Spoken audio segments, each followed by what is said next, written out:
1912 সালে কলকাতা গড়ের মাঠে মিটিং হচ্ছিল, যেই মিটিংয়ের সভাপতিত্ব পালন করছিলেন রবীন্দ্রনাথ ঠাকুর।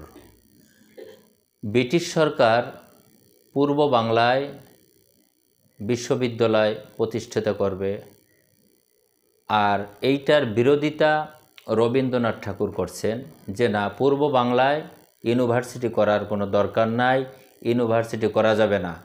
সেরকমভাবে বারবার তার বিরোধিতা করে আসছে।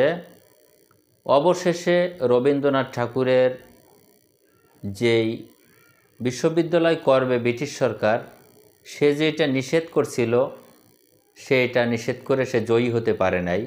অবশেষে 1921 সালে ঢাকা বিশ্ববিদ্যালয় প্রতিষ্ঠিত হয়। এ জায়গায় এটাই প্রমাণিত হয় যে হিন্দুরা কোনো সময়ের জন্য মুসলমানদের ভালো চায় না। হিন্দু হলো একটা হিংসুটিয়া জাতি, আর এই হিন্দু ধর্মের প্রতিষ্ঠাতা হলো স্বয়ং ইবলিস শয়তান নিজে।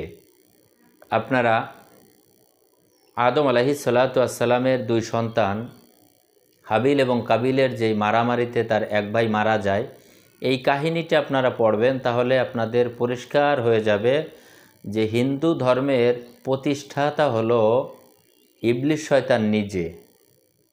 এই হিন্দুরা এতটাই ভয়ানক যে তারা কোনো সময়ের জন্য চায় না যে মুসলমানরা অনেক শিক্ষিত হোক, তারা অনেক বড় হোক, তারা এটা চায় না। তার বাস্তব প্রমাণ এই রবীন্দ্রনাথ ঠাকুরকে দিয়ে